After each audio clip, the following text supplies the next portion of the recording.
نحمدہ و نصلی علی رسولہ الکریم اما بعد فاعوذ باللہ السمیع العلیم من الشیطان الرجیم بسم اللہ الرحمن الرحیم وقال ربکم ادعونی استجب لکم۔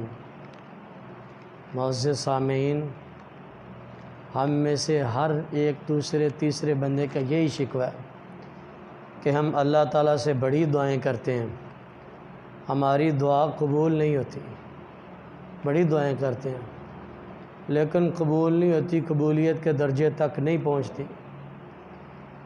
بھئی ہمارا ایمان کمزور ہے۔ اللہ تعالیٰ قرآن میں خود فرما رہے ہیں وقال ربکم ادعونی استجب لکم، تم مجھے پکارو، میرے سے دعا کرو، میں تمہاری ہر دعا کو قبول کرتا ہوں۔ اللہ تعالیٰ ہماری ہر دعا کو قبول کرتے ہیں، ہم کہتے ہیں ہماری دعا قبول نہیں ہوتی۔ ہاں، آگے دعا کے قبول ہونے کے 3 سٹیپ ہیں، کیسے کیسے قبول ہوتی ہے۔ ایک تو ہم نے سب سے پہلی بات کہ جب بھی اللہ تعالیٰ سے جو بھی دعا کی ہے اسی وقت قبول ہو جاتی ہے، ایک تو یہ ہے۔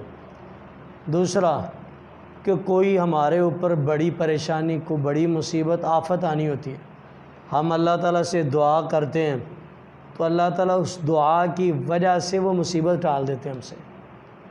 تیسری چیز کہ ہم دعا کرتے ہیں اسی وقت قبول بھی نہیں ہوئی، مصیبت بھی نہیں ٹلی، لیکن اللہ تعالیٰ آخرت کے لیے ذخیرہ کر لیتے ہیں، نیکی کو اللہ تعالیٰ بڑھاتے رہتے ہیں۔ کل قیامت کا دن ہوگا جب ہمارے نامہ اعمال کے اندر نیکیاں کم ہوگی، اللہ تعالیٰ اس دعا کو ہمارے نامہ اعمال کے اندر ڈال کے ہمیں جنت الفردوس میں داخلہ دے دیں گے۔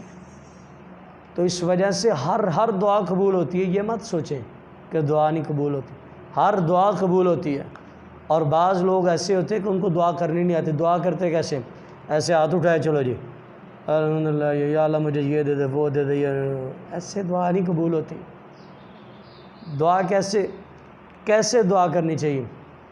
سب سے پہلے ہاتھ اٹھا کے جی بھر کے اللہ تعالیٰ کی تعریفیں کرنی چاہیے ہر لحاظ سے۔ سب سے پہلے سورۃ الفاتحہ پڑھے، سورۃ الفاتحہ اللہ تعالیٰ کی تعریفوں سے بھری ہوئی ہے۔ سورۃ اخلاص پڑھے، قل هو اللہ احد اللہ الصمد، اللہ تعالیٰ کی تعریفوں سے بھری ہوئی ہے۔ اللہ تعالیٰ کی تعریفیں کر کے، حمد و ثنا کر کے، تو اس کے بعد کیا کرنا ہے؟ رسول اللہ صلی اللہ علیہ وسلم کے اوپر درود پڑھنا ہے۔ درود پڑھنے کے بعد پھر دعا کرنی ہے۔ اللہ تعالیٰ سے جو بھی دعا کرو گے اللہ تعالیٰ قبول کر لے گا، ہر دعا کو اللہ تعالیٰ قبول کرتے ہیں۔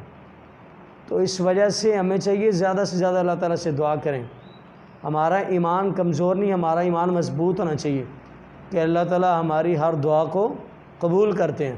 اللہ تعالیٰ قرآن میں کہہ رہے ہیں وقال ربکم ادعونی استجب لکم۔